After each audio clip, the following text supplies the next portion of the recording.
ग्राम सभा की आपको पता है 3 आवश्यक बैठकें होती हैं, बीच में कोई विशेष बैठक भी हो सकती है, कागजों में फॉर्मेलिटी कर दी जाती है।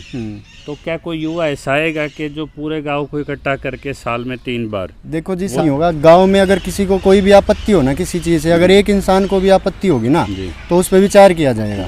यहाँ पे जो मैंने खड़े होके बात कही ना जी, ये हमारा मंदिर है, हमारे पुरखों का मंदिर है, तो यहाँ पे खड़े होके मैं झूठ तो कहूँगा नहीं कोई भी बात। जितना भी मैंने सोच रखा है, जितना मैं कर सकता हूँ अपने से, वो मैं सब कुछ। जो शिक्षित युवा है ना, वही कुछ कर सकता है। तो आप जुड़ चुके हैं हिंद केसरी न्यूज़ चैनल से, और युवा सरपंचों ने अब की बार हरियाणा में एक बागडोर संभाली है, यानी कि जो परिवर्तन है और जो विकास के कार्य हैं, या जब गांव के आधारभूत संरचना को बचाने के लिए पंचायती राज की व्यवस्था हुई थी, तो अब की बार सबसे ज़्यादा दावेदारी यूथ लोग कर रहे हैं। और इसी कड़ी में आज हम बामडोली पहुँचे हैं।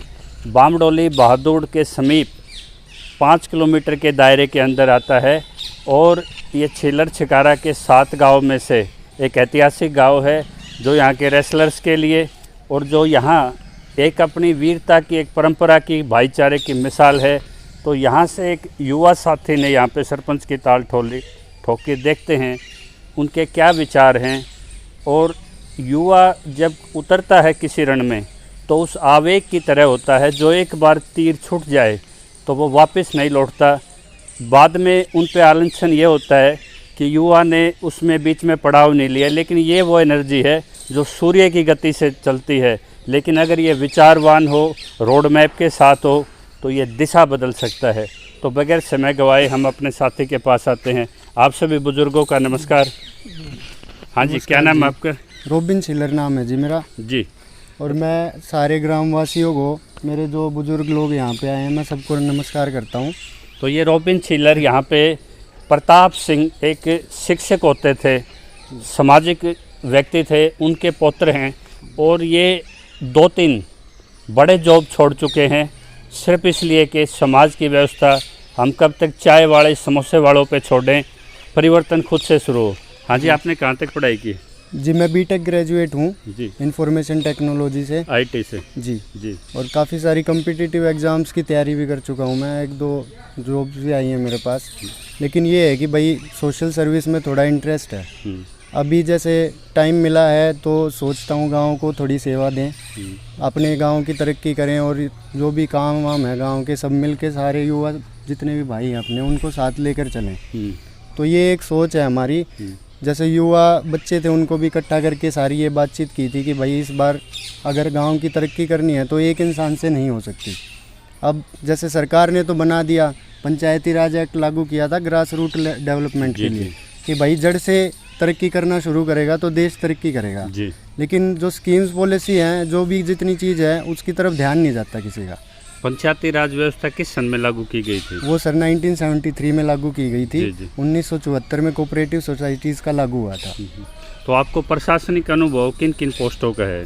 सर, प्रशासनिक अनुभव मैंने कोई पोस्ट ज्वाइन तो नहीं की, लेकिन जितनी भी ये एक्ट्स है, पॉलिसी है, मतलब ये मैं अच्छे से जानता हूँ। जो एग्ज़ाम आपने क्रैक किए हुए हैं? जी, यूपीएससी का भी एग्ज़ाम मैंने किया था सर, उसमें इंटरव्यू में मैं रह गया था, तो वहाँ तक मैं पहुँचा था।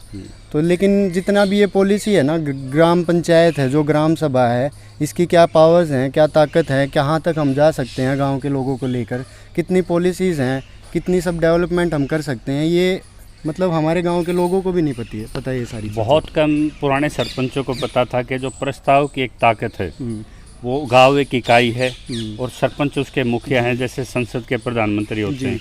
तो प्रोटेक्शन रेमेडी भी रही है। प्रोटेक्शन रेमेडी ये है सर, अगर गांव की पंचायत की ज़मीन हम किसी चीज़ के लिए यूज़ करना चाहें ना, तो हम उसी काम के लिए यूज़ करेंगे। अगर गाँव नहीं चाहेगा तो उस ज़मीन का कोई भी इस्तेमाल नहीं कर सकता अदर किसी पर्पज़ के लिए। वो एक रेफरेंडम की तरह समझ लिए कि गांव के लोगों की सहमति ज़रूरी होनी चाहिए जी। और मेरा ये मानना है कि गांव की जो ज़मीन है ना, और गांव की जितनी भी सारी संस्थाएं हैं, संसाधन है, वो सिर्फ गांव के लिए ही इस्तेमाल हो, अदर किसी चीज़ के लिए वो इस्तेमाल ना हो। क्योंकि सरकार यदि कोई पॉलिसी ऑर्डर लेके आता है तो किस तरह प्रोटेक्ट करेंगे आप उसको? सर, पॉलिसी ऑर्डर लेके आता है तो उसको हम देखेंगे, परखेंगे, उससे हम ये देखेंगे हमारे गांव के लोगों का, बच्चों का। यदि अहित में आता है तो क्या रेमेडी? अहित में आता है तो सर गांव के जितने भी बड़े बुजुर्ग लोग हैं, बच्चे हैं, सबको इकट्ठा करेंगे, ठीक है। और उस पर हम मतलब ये है कि भाई जितना हमसे हो सकेगा ना, उसको हम डिनाई करेंगे फिर। प्रस्ताव के माध्यम से आप जी, उसका करोगे। प्रस्ताव के माध्यम से हम उसको डिनाई कर देंगे। उसके बाद कोई भी ऐसी ताकत नहीं है कि वो हम पे थोप सके उस चीज़ को। ये जो आपके स्टेडियम के साथ वृक्षारोपण है जी और जिस तरह के कार्य जो यूथ एक्टिविटी के हैं, क्या इसमें आपके यूथ इन्वॉल्व हैं? जी, ये सारा यूथ ने ही किया है। जितने भी ये पौधारोपण वगैरह ये कार्य हैं, हमारे जो यूथ हैं, हमारे गांव के बच्चे, उन्होंने ही किया है ये सब डेवलपमेंट वगैरह। तो आपने इस गांव में रहते हुए क्या क्या समस्या है जो आपको देख रहे हैं कि जो सीधे आपको कचोटती हैं? सर, सबसे पहली समस्या तो ये है कि जो सरकारी स्कूल है ना हमारे गांव का, जी। वहाँ पे मतलब बच्चे तो हैं, गरीब तबका है जो उनके बच्चे पढ़ते हैं, लेकिन वहाँ पे शिक्षक नहीं है अभी फिलहाल। पूरे हरियाणा में कटौती कर दी गई है ये। पूरे हरियाणा में कटौती कर दी गई है, लेकिन मुझे सर याद है आपके गांव ने एक दिन का मेगा प्रोटेस्ट भी रखा था। सर, लेकिन प्रोटेस्ट करने से तो कुछ होगा नहीं ना। जी। सबको मिल के सारा गांव इकट्ठा हो और मदद करनी चाहिए। अगर हम गांव से ही कई शिक्षित बच्चों को, एक दो बच्चों को यहाँ पे नौकरी पर रख दें, मतलब जो पढ़ाने के एलिजिबल लिए हैं, नेट क्वालिफाई हैं, नेट या की भी सीटेट जरूरत वगैरह नहीं है, कर रखे लेकिन जिन्होंने, सीटेट वगैरह है, थोड़ी उनकी नॉलेज चेक करके उनको हम पढ़ाने के लिए रख सकते तो हैं। उनके लिए रिम्यूनरेशन कौन प्रोवाइड करेगा? तो उसके लिए तो सर सबको साथ आना पड़ेगा। तो एक इंसान तो कर नहीं सकता, सब साथ आके कंट्रीब्यूशन करके। आप कहने मतलब जो टीचर की वैकेंट हैं जी उनको पंचायत अपने आधार से जी उनको यहाँ टीचर की फिलअप हाँ, करे जी। और इसको एक मॉडल उसमें रखा जाए। जी, मॉडल उसमें रखा और जाए। क्या समस्याएं देख रहे हैं आप? और समस्या है सर, जैसे गांव के पानी की निकासी नहीं होती। जी। हमारा ये एक तालाब है, देवताओं का तालाब बोलते हैं इसको पीछे। तो यहाँ पे जैसे ये है, पूरे गांव की नाली वाली पानी है। अब एक वो बोलते थे कि पहले बोलते हैं, एक टॉपिक होता है मैग्निफिकेशन साइंस में, जी जी जो ये जाता है पानी इसमें जोड़ वोड़ में, उसमें पता नहीं क्या क्या घुल के जाता है, यूरिया वगैरह हर तरीके की मतलब इम्प्योरिटीज जाती है। एफिलुएंट वाटर ट्रीटमेंट का कोई जी। प्रोविजन नहीं है। जी, कुछ ये नहीं है। वाटर रिचार्ज ये का सीधा काम वहाँ करता पे है। जाता है और ये यहाँ से जैसे हमारे जानवर वगैरह पानी वानी पीते हैं, भैंस वगैरह, तो लोगों को ये लगता है कि भाई इससे हम पे इफेक्ट नहीं पड़ता, लेकिन वो डायरेक्ट ये है कि थोड़ा थोड़ा एक्यूमुलेट होता है पशुओं के अंदर, जी, फिर जी। पशुओं से दूध में आता है और दूध से फिर हमारे अंदर आता है जी, वो। जी। तो जो गांव में एक समस्या सबसे ज़्यादा है कैंसर की बीमारी की, जी जी तो ये चीज़ हम पता नहीं कब समझेंगे कि ये सारी चीज़ें यहीं से शुरुआत होती है। जब तक ये गांव का ये सुधार नहीं हो सकता ना, तब तक बीमारियों का भी सुधार नहीं हो सकता। हाँ। कूड़े के प्रबंधन की सर देखो, जो बाहर से सुविधाएं मिलती हैं वो तो है, लेकिन उससे अलावा जैसे अगर मैं आगे मतलब बन जाता हूँ सरपंच, तो सबसे पहला कार्य ये होगा कि जो ट्रैक्टर वगैरह आता है ना, मशीनरी वगैरह, वो खरीद के लाएंगे हम, चाहे वो अपने पैसों से लाएं, लेकिन वो सुविधा सबसे पहली प्राथमिकता होगी कि गांव में जो कूड़ा वूड़ा जहाँ भी डलता है, जो भी है, वो किसी को अपने हाथ से नहीं उठाना पड़े। ठीक है, वो सर्विस ये है कि भाई प्रोवाइड की जाएगी फ्री ऑफ आपका कॉस्ट ड्रीम है सबको। कि सर पे कूड़ा ढोना अब एक सौपन बन के रह जाना जी चाहिए, जी वो इतिहास ना बने। जी। और जो वो लिफ्ट करके और डालते हर हैं, मतलब ये भी नहीं है कि भाई कहीं पे भी हम उस कूड़े को डाल दें, वो भी एक अलग से पर्टिकुलर प्लेस बनाया मेरा एक जाएगा बड़ा डंपिंग चुभता हुआ सवाल है। जी आपका गांव एक हफ्ता पहले तक कूड़ेदान बना हुआ था, जी जो छोटा दाना यहाँ जलाया जाता था, पोल्यूशन के एम्बिट में था, जी। तब आपका विजन ये एक्शन में क्यों नहीं आया? सर, तब भी हम गए थे, काफ़ी सारे लोगों को भी बोला था, इस बारे में समझाया भी था कि भाई इससे मतलब गांव की, चलो कुछ लोग सोचते हैं कि भाई इनकम वगैरह आ रही है गांव में तो चलने दो ये चीज़, पर लेकिन उसमें ये है कि भाई आप जला रहे हो उस कूड़े को, तो हवा भी पोल्यूटेड हो रही है, वही आप सांस भी ले रहे हो, आपके बच्चे भी ले रहे हैं, उसमें इतने छोटे छोटे पार्टिकल्स होते हैं, लीड के पार्टिकल्स होते हैं, वैसे केमिकल्स होता है जब सांस Community health लेते के लिए हैं। डेंजरस जी, है। वो बहुत डेंजरस है, आप थोड़ा उस- नहीं, वो बहुत आप डेंजरस उस है। परिवार से आते जहाँ शिक्षक है जी और एक सामाजिक सरोकार का आपका परिवार रहा है। जी इलेक्शन में देखा होगा 4-5 उम्मीदवार आपके गांव से उठने वाले हैं। जी यहाँ शराब भी पानी की तरह बहाई जाएगी, जी। यहाँ पैसे से भी वोट पर बंधन होगा, जी। तो इस चीज़ को आप कैसे कम्बैट कर पाओगे? जी, देखो मैं मतलब काफ़ी साल से यहीं बड़ा बड़ा हुआ हूँ, जी, जी। बचपन से देखा है हमने इलेक्शन वगैरह ये सारी चीज़, लेकिन जैसे मैंने अपने पिताजी को सिर्फ एक बात कही थी कि गांव में मतलब हम इलेक्शन में खड़े हो रहे हैं तो लेकिन किसी को शराब नहीं पिलानी है, ना तो शराब पिलानी है ना बांटनी है, तो ये एक चीज़ है, हम किसी को हराने के लिए नहीं खड़े और हुए। जो 2 ठेके आपके गांव में चले हुए हैं लगातार, जी, देखो उनके ठेका है जी, वो देखो गवर्नमेंट का प्रोविज़न है, आप ज़्यादा ले महिलाएं सकते हो। प्रभावित होती जी, हैं। महिलाएं प्रभावित होती हैं, लेकिन बच्चे अगर ये यतीम है कि होते भाई अगर गांव के लोग मिलके ये कहेंगे भाई हमें ये चीज़ नहीं चाहिए यहाँ पे, अगर मिलके इकट्ठे होके आएंगे, सबकी सहमति होगी, तो मुझे उस चीज़ से कोई एतराज़ नहीं है, जैसा मतलब लोग कहेंगे वैसा मैं कर दूंगा। जी जी। और एक आपके जो यहाँ उम्मीदवार हैं 4-5 जो मैदान में हैं, वो कोई कांग्रेस बेस्ड है, जी कोई जो यहाँ जैसे पूर्व विधायक के कैडर बेस्ड है, तो आप किस कैडर बेस्ड राजनीति को फॉलो करेंगे यहाँ पे? सर, कैडर बेस का ये होता है कि उनको जैसे ये नहीं पता कि भाई इनकी पावर्स क्या हैं, जी वो मतलब डिपेंडेंट है दूसरों पे। डमी कह सकते हैं, शैडो कैंडिडेट। मतलब उनको ये नहीं पता कि आप कहाँ से फंड्स लेके आते हो। जैसे ये पोंड डेवलपमेंट अथॉरिटी है, अगर हम इस पोंड डेवलपमेंट अथॉरिटी को हमारे पोंड्स को डेवलप करने के लिए अगर एक वो भेजते हैं प्रस्ताव, तो कम से कम 2 से 2.5 करोड़ रुपए हमें प्रोवाइड करते हैं एक पोंड के लिए। आपकी तरह एक युवा जिला परिषद के एक मनदीप भाई ने भी कहा है कि हम इसको 9 गाँव को मेगा प्रोजेक्ट में लेके चलेंगे। जी, अगर ऐसा है ना तो सर वही है कि हमारा एक गाँव है, वो 9 गाँव की सोचते हैं ना, हम सबको मिल के लेके चलेंगे हर चीज़ को साथ में। मेरा भी प्रोजेक्ट यही है कि हम पहले अपने गांव को रोल मॉडल बना के दिखाएंगे, उसके बाद आसपास के सारे गांवों को इकट्ठा करेंगे, सारे युवा बच्चों को, सारे यूथ को इकट्ठा करना मेरा मकसद है। जी। रोबिन भाई, हरियाणा के हर गांव में तालाब एक कूड़ा घर में तब्दील हो चुके हैं, जैसे आपके पीछे मैं दिखा पा रहा हूँ। इसके लिए कोई कार्य प्लान है क्या आपके पास? इसके लिए सर कार्य प्लान है, जैसे ये पानी है इसको साफ़ करवा के एक बार, जैसे कुछ एक हिस्से में तो इसमें पानी रह जाए तालाब वालाब में, और जैसे चारों तरफ बारिश के पानी की निकासी के लिए इसमें एक तो बोरिंग करवाए जाएंगे, जो 150 फुट नीचे तक पानी भी उससे बोरिंग में मतलब सेव होगा। रेन वाटर हार्वेस्टिंग जो बोलते हैं, उससे क्या है जो नीचे ज़मीन का पानी का ग्राउंड वाटर लेवल है वो बढ़ेगा, वो कम नहीं हो पाएगा। और जो बाकी जो जगह बचेगी उसके लिए बच्चों का पार्क वार्क या बैठने बैठने की अच्छी व्यवस्था की जाएगी यहाँ पे। जी, जैसे हमारे यहाँ पे ये मंदिर है पीछे, दादा थान मंदिर है, तो यहाँ पे जैसे प्रोग्राम होता है 12 गाँव का हमारा कई बार, तो वहाँ पे जैसे खाने वाने की व्यवस्था होती है, भंडारा वगैरह होगा, तो बैठने वगैरह की उचित व्यवस्था भी हो पाएगी, क्योंकि आजकल ये है कि भाई स्पेस कम होता जा रहा है। तो यूथ के लिए क्या है आपके पास? यूथ के लिए सर जैसे गांव में चारों कोने जहाँ पे भी हॉटस्पॉट होगा वहाँ पे वाईफाई प्रोवाइड कराया जाएगा, और ऑनलाइन एजुकेशन के लिए जैसे हमारी जो पंचायतें हैं वो यूज़ की जाएंगी प्रॉपर तरीके से। वहाँ पे लाइब्रेरी, जो पंचायत भवन है हमारे, चौपाल बोलते हैं उनको, जैसे वहाँ पे लाइब्रेरी बनाई जाएगी, और जो और अच्छा स्पेस जहाँ पे भी बच्चे इकट्ठे होते होंगे, एक अच्छी लाइब्रेरी और प्रोवाइड की जाएगी सारे बच्चों को जिनको पढ़ना है। जैसे हमारे जो बुजुर्ग लोग हैं उनको न्यूज़पेपर, मैगजीन्स वगैरह वो भी अपना साथ बैठ सकते हैं, तो हर तरीके की सुविधा प्रोवाइड की जाएगी। एजुकेशन से रिलेटेड जितने बच्चे हैं उनको भी, बुजुर्ग हैं उनको भी।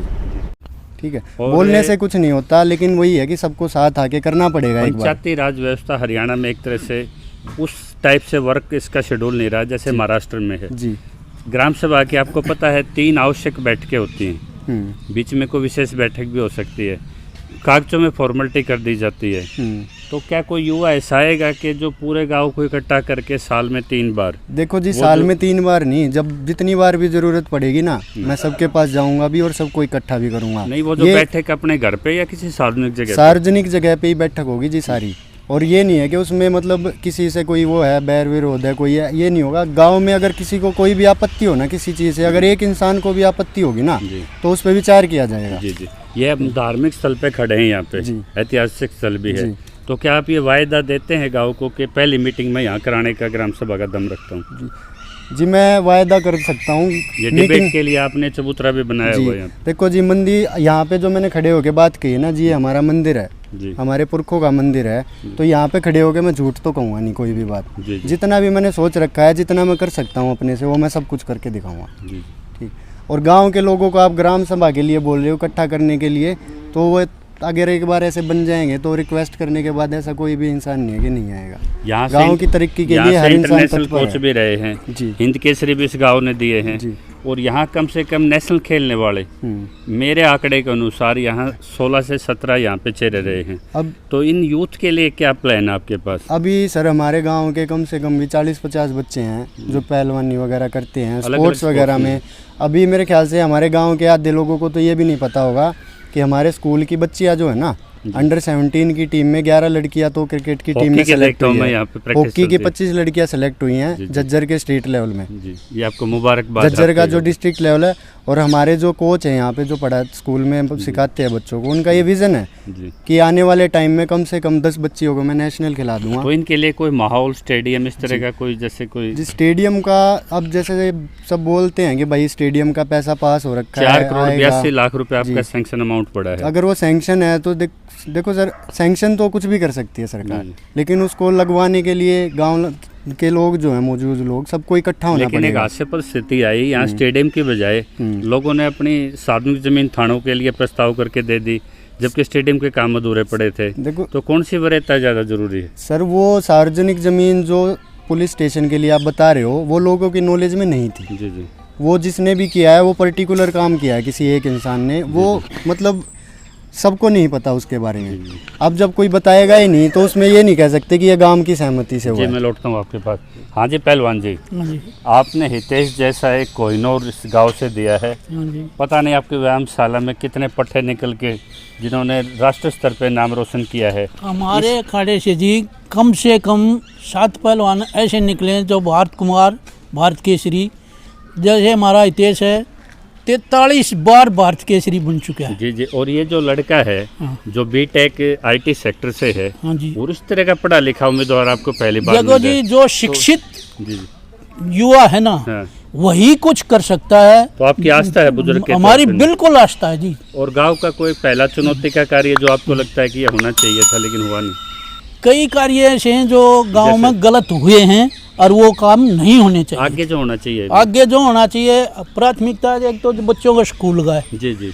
एक हमारे कहीं भी फिरनी के चकुर्दू में कोई निकासी पानी की पानी की नहीं है। निकासी बड़ी समस्या हरियाणा में। बड़ी समस्या, खासकर हमारे गांव में कोई ऐसी जगह नहीं है जहाँ पानी निकल जाए। जी। हाँ जी, ये बताई इन्होंने कि पानी निकासी सबसे थ्रोम्बिंग समस्या है यहाँ पे। सर मैंने आपको बताया था हमारी एक पॉन्ड डेवलपमेंट अथॉरिटी है। जी जी। जैसे हमारी जो रिवर्स हैं, जी। सेक्रेट रिवर्स हैं, उनको क्या लिविंग एंटिटी बताया गया है। बिल्कुल, सरकार ने बिल्कुल, एक सुप्रीम लॉ पास कोर्ट ने। करके कि आप कोई भी UID उनको गंदा करते हो, पोल्यूटेड करते हो, तो ये है कि आप किसी जैसे आप एक इंसान को तकलीफ पहुंचाते हो ना, बिल्कुल, बिल्कुल, तो उसी प्रकार के आपके ऊपर केस होता है।